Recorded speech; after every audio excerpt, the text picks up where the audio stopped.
Hi friends, இன்றைக்கி நம்ம இந்த ட்ராமாவோட அடுத்த எபிசோடு தான் பார்க்க போகிறோம்.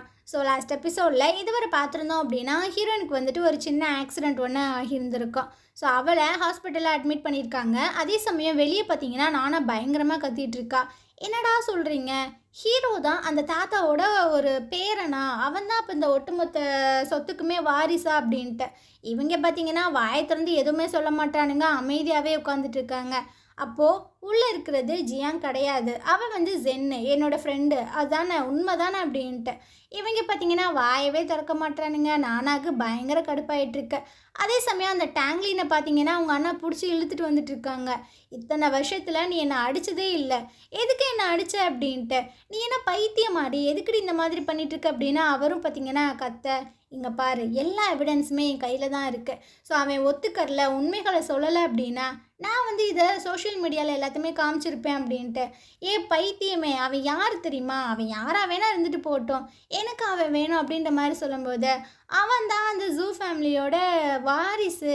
இவளுக்கெல்லாம் பயங்கர ஷாக்கிங்காக இருக்குது. ஸோ அவங்க அண்ணா பார்த்தீங்கன்னா அந்த நியூஸ் எல்லாத்தையுமே எடுத்து காமிச்சிட்ருக்காங்க. அதே சமயம் ஹீரோவை வீட்டில் காட்டுறாங்க. எல்லாருமே சுற்றி உட்காந்துட்ருக்கானுங்க, இவன் நின்றுட்டுருக்கான். அப்போ தம்பிக்காரன் பார்த்தீங்கன்னா வேகமாக வந்து அவனோட சட்டையை பிடிச்சி சொல்லிகிட்ருக்கான், அவனை நம்பாதீங்க, இவன் பொய் சொல்கிறான், யான் வந்து 17 வருஷத்துக்கு முன்னாடி செத்து போயிட்டான் அப்படின்ட்டு.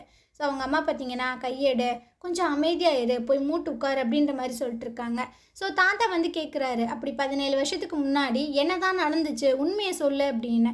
ஸோ அப்படியே பாஸில் நடந்த சில விஷயங்களை காட்டுறாங்க. ஸோ இவங்க 3 பேரும் வெளியூருக்கு போகிறதுக்காக கிளம்பிட்டு இருந்திருப்பாங்க. அப்போ ஜியாங் பார்த்தீங்கன்னா ஒரு பேப்பரில் ராக்கெட் மாதிரி செஞ்சு கொண்டு வந்து கொடுத்துருப்பா. நீ பார்த்து பத்திரமா போயிட்டு வா, அவனுக்காக நான் இங்கே வெயிட் பண்ணுறேன் அப்படின்ட்டு. அவனுக்கு பார்த்தீங்கன்னா நீ சேஃபாயிரு அப்படின்ட்டு 3 பேரும் காரில் வந்துட்டுருக்காங்க. அப்போது உங்கள் அம்மாவுக்கு கால் வருது. ஸோ இந்த தம்பிக்காரோட அம்மா இருக்காங்களா, அவங்க தான் ஏதாவது பிரச்சனை பண்ணியிருந்திருப்பாங்க போல். என்னாச்சுமா அப்படின்ற மாதிரி கேட்கும்போது அது ஒன்றும் இல்லைங்க, சும்மா பிரச்சனைன்னு எதையாவது ஏழ்றையை கூட்டிகிட்டு இருக்காங்க. நம்ம பசங்க 2 பேரும் வளர்ந்ததுக்கப்புறமா நம்ம எல்லாருமே ஒரு அமைதியான பிளேஸில் போய் நம்ம லைஃப்பை நியூவாக ஸ்டார்ட் பண்ணலாமா அப்படின்ட்டு. கண்டிப்பாக உன் கூட நான் கண்டிப்பாக இருப்பேன் அப்படின்ற மாதிரி சொல்லிட்டு இருக்கும்போதே சின்ன வயசு ஹீரோ பார்த்தீங்கன்னா தூங்கிட்டு இருந்திருப்பான், கண் முழிச்சிட்றான். அம்மா அப்படின்ற மாதிரி கூப்பிடும்போது என்னாச்சு, அம்மா உன்னை எழுப்பி விட்டுட்டானா அப்படின்ட்டு. இல்லைம்மா அப்படின்ற மாதிரி சொல்லும்போது சரி வா வா, அம்மா உனக்கு சாப்பாடு கொஞ்சம் ஊட்டி விட்றேன் அப்படின்ற மாதிரி சொல்லிட்டு இருக்கும்போது அவன் பார்த்தீங்கன்னா ஃப்ரண்ட்டில் பார்க்குறான், ஒரு காரு ரொம்ப ஃபாஸ்ட்டாக வந்துட்டுருக்கு. அம்மா அப்படின்ற மாதிரி தான் சொல்கிறான். ஸோ காரு பார்த்திங்கன்னா அடித்து தூக்கிடுது. இவன் பார்த்திங்கன்னா அவங்க அப்பாவை போயிட்டு எழுப்புறான், அவங்க அப்பா இறந்து போயிட்டாரு. அவங்க அம்மாவை போயிட்டு எழுப்புறான், அவங்க அம்மாவுமே பார்த்திங்கன்னா ரத்த வெள்ளத்தில் கிடக்காங்க. ஸோ இவனுக்கு என்ன பண்ணுறதுன்னு தெரில. அந்த இடத்துக்கு ஒருத்தவன் பார்த்திங்கன்னா மாஸ்கெல்லாம் போட்டு நம்ம ஹீரோவை பார்த்திங்கன்னா தூக்கிட்டு போயிட்டுருக்கான். ஸோ அப்படியே போய் கடலில் தூக்கி போடுவானாக்கும். அப்படியே அவன் உள்ளே போயிட்டுருக்கான். இந்த கனவு தான் நம்ம ஹீரோவுக்கு அடிக்கடி வந்துகிட்டே இருக்கும். தம்பிக்காரன் பார்த்தீங்கன்னா என்னால் இதை நம்பவே முடியாது, 17 வருஷத்துக்கு முன்னாடி இந்த ஆக்சிடெண்ட் ஆச்சு, தாத்தாவும் என்னோட அம்மாவும் நிறைய ஆட்கள்லாம் விட்டு உன்னை தேட சொன்னாங்க, நீ கிடைக்கவே இல்லை, திடீர்னு வந்து நான் தான் யான் அப்படின்ற மாதிரி சொல்லும்போது நாங்கள் எப்படி அதை அக்செப்ட் பண்ணிப்போம் அப்படின்ட்டு. ஸோ ஹீரோ பார்த்தீங்கன்னா அவனோட கையில் போட்டிருப்பான்ல அந்த ரிங்கை கழட்டி காட்டுறான். இந்த காயை வந்து எனக்கு 7 வயசாக இருக்கும்போது அந்த கார்டனில் விளாண்டுட்டு இருக்கும்போது லின்னு தான் ஏற்படுத்தினா அப்படின்ட்டு. ஸோ லின்னோட அப்பாவும் ஆமாம் அப்படின்ற மாதிரி பார்த்துட்ருக்காரு. போன வாரம் தான் தாத்தாவோட பிளட்டையும் என்னோட பிளட்டையும் நான் வந்து செக் பண்ணி பார்த்தேன், எங்களோட டிஎன்ஏ வந்துட்டு மேட்ச் ஆகுது, அதுக்கான ரிப்போர்ட்ஸ் தான் இது எல்லாமே அப்படின்னு. சரிப்பா, இவ்வளோ வருஷமா நீ எங்கே தான் இருந்த, எப்படி தான் வளர்ந்த அப்படின்ற மாதிரி கேட்கும்போது இவன் பார்த்தீங்கன்னா ஒரு விஷயத்த சொல்லிகிட்ருக்கான். ஸோ இவனை யாரோ ஒருத்தவங்க காப்பாற்றி ஆர்ஃபனேஜில் விட்டுருப்பாங்க போல், அங்கே பார்த்துப்பாங்கள்ல நானி மாதிரி ஒரு ஆன்ட்டி, அவங்க பார்த்தீங்கன்னா ஹீரோட்ட பயங்கரமாக கத்திகிட்ருக்காங்க, இங்கே பாரு நீ வந்து வேலை பார்த்தீங்கன்னா மட்டும்தான் உனக்கு சாப்பாடு அப்படின்ட்டு. ஸோ அப்போ 2-3 சின்ன பசங்களாம் வந்து நம்ம ஹீரோவை பயங்கரமாக அடிச்சிட்ருக்காங்க. அப்படியே ப்ரெசண்ட்டில் பார்த்தீங்கன்னா அவன் அப்படியே கண் கலங்கி சொல்லிகிட்ருக்கான் இந்த தம்பிக்காரன். ஓ, நல்ல ஸ்டோரியாக இருக்கே, உனக்கு கார் ஆக்சிடெண்ட் ஆச்சு, நீ கடலில் விழுந்துட்ட, திரும்பவும் எப்படி நீ ஆர்ஃபனேஜுக்கு போன, இதெல்லாம் என்னால் நம்ப முடியாது, உங்கள் அம்மா செத்து போயிடுச்சு, உங்கள் அப்பாவும் செத்து போயிட்டாரு, அப்புறம் ஜியாங்கும் செத்து போயிட்டா அப்படின்ட்டு இவனுக்கு கடுப்பாயிருது. ஸோ சட்டையை பிடிச்சி கேட்டுட்ருக்கான், தேவையில்லாமலாம் பேசிகிட்டு இருக்காத, வாயை மூடிட்டு இரு அப்படின்னு. ஆமாம் ஜியாங் எங்க, அவன் எங்கே போனான் அப்படின்ற மாதிரி கேட்கும்போது ஹீரோ பார்த்தீங்கன்னா ரொம்பவே ஃபீல் பண்ணி அழுதுகிட்டே சொல்லிகிட்ருக்கான். ஜியாங் வந்து இறந்து போயிட்டா, என்னை மன்னிச்சிருங்க அப்படின்னு எல்லா விஷயங்களுமே சொல்லிகிட்ருக்கான். என்னை மன்னிச்சிருங்க, அந்த சிச்சுவேஷனில் அவங்கக்கிட்ட நேராக வந்து நான் தான் யானை, ஜியாங் வந்து செத்து போயிட்டா அப்படின்ற விஷயங்களை என்னால் சொல்ல முடியலை, சிச்சுவேஷனும் அந்த மாதிரி அமையலை அப்படின்ட்டு வேமா தம்பிக்கானோட அம்மா இருக்காங்கல்ல அவங்க பார்த்தீங்கன்னா, அப்போது நீ ஒரு பொண்ணை வந்து ஏற்பாடு பண்ணி ஜியாங்கா நடிக்க சொல்லியிருக்க, எப்படி இதெல்லாம் பண்ண, நம்ம ஃபேமிலிக்குன்னு ஒரு இது இருக்குல்ல அப்படின்ட்டு. ஸோ இவன் பார்த்தீங்கன்னா அவன் மட்டும் இங்கே வரல அப்படின்னா இந்த விஷயங்கள் எதுவுமே நடந்திருக்காது, நான் இந்த ஃபேமிலிக்காகவும் இந்த கம்பெனிக்காக மட்டும்தான் நான் அவளை இங்கே கூட்டிகிட்டு வந்தேன் அப்படின்ட்டு இவன் பார்த்தீங்கன்னா கத்தி சொல்ல இந்த அம்மாவுக்கு என்ன சொல்கிறதுன்னு தெரில.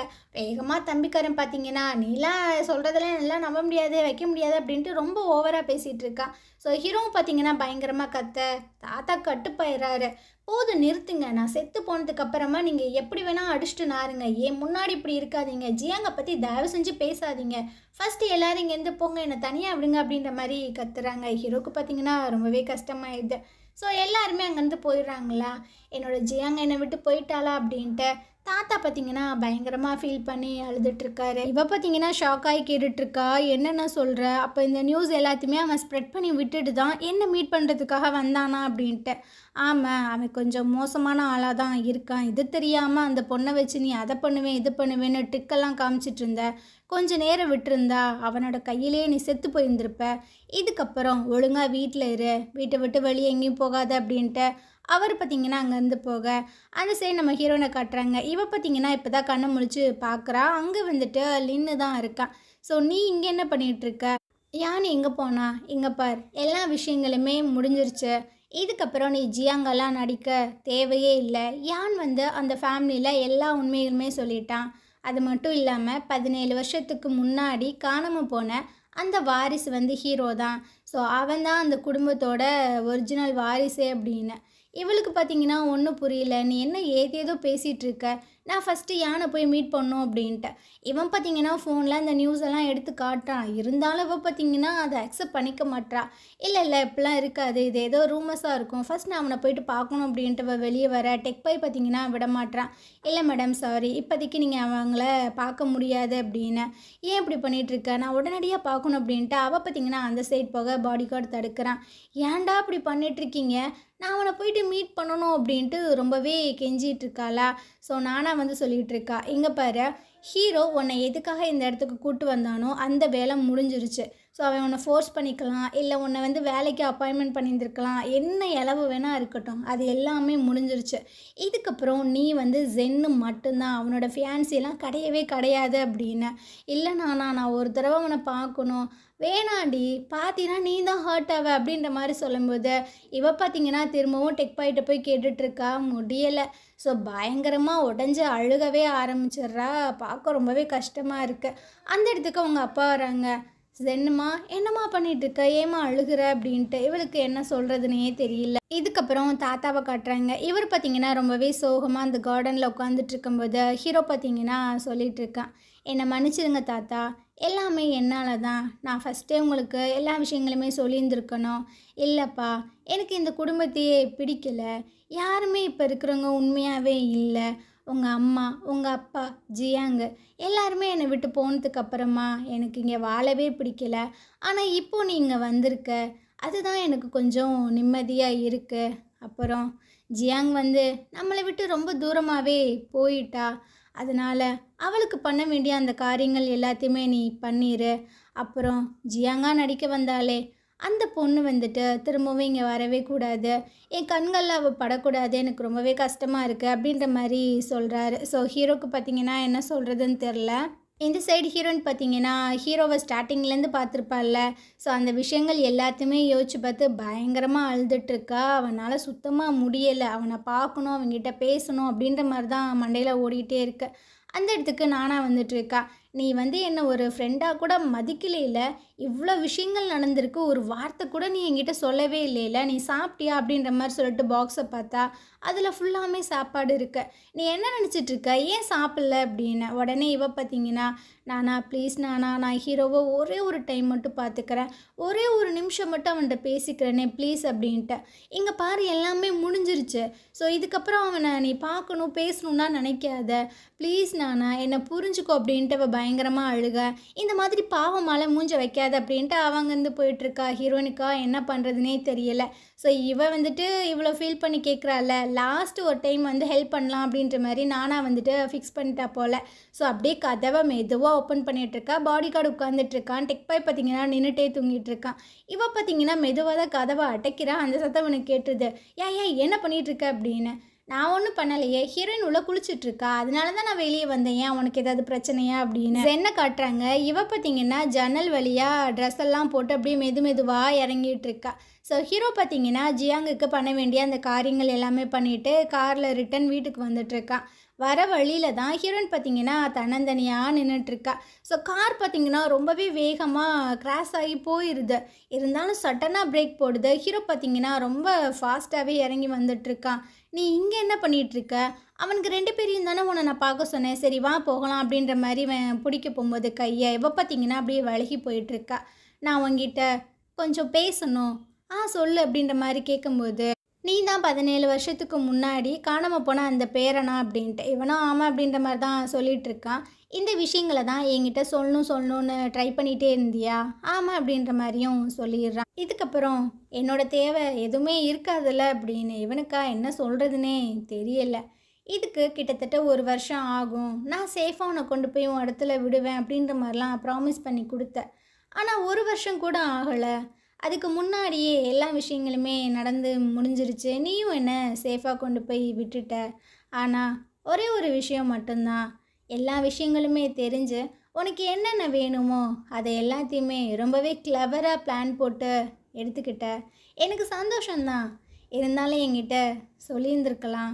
தேவையில்லாத என்கேஜ்மெண்ட் எல்லாமே பொய்யா போயிடுச்சுல ஒரே நாளில் அப்படின்ட்டு இவன் ரொம்பவே ஃபீல் பண்ணிகிட்ருக்கா. ஸோ இவனுக்கு என்ன சொல்கிறதுன்னு தெரில. ஒரு நிமிஷம் அப்படின்ற மாதிரி சொல்கிறான். எனக்கு புரியுது, நீயும் நானும் ஒரே உலகம் கிடையாது. நீ வேற, நான் வேறு தான். ஜியாங் என்னை காப்பாற்றினா, அதனால நான் இந்த ஹெல்ப்பெல்லாம் பண்ணேன். ஸோ எல்லாமே ஈக்குவல் ஆயிடுச்சு அப்படின்ட்டு. இவன் பார்த்தீங்கன்னா சிரிக்கிறான். ஆமாம், ஈக்குவல் தான். ஏன்னா நான் உனக்கு ப்ராமிஸ் பண்ணி கொடுத்தேன், சேஃபாக உன்னோட உலகத்தில் கொண்டு போய் விடுறேன் அப்படின்ட்டு. அதே மாதிரி நான் பண்ணிட்டேன்ல. ஸோ நம்ம 2 பேரும் ஈக்குவல் தான் அப்படின்ட்டு. இவளுக்கா ரொம்ப கஷ்டமாயிருது அவன் இப்படி சொன்னோன்னே. இவன் ஒரு கோவத்தில் தான் சொல்லியிருந்திருப்பா. இவனை ரொம்பவே லவ் பண்ணியிருந்திருப்பா. இவன் இப்படி சொல்லும்போது அதை அக்செப்ட் பண்ணிக்க முடியல இவனால்.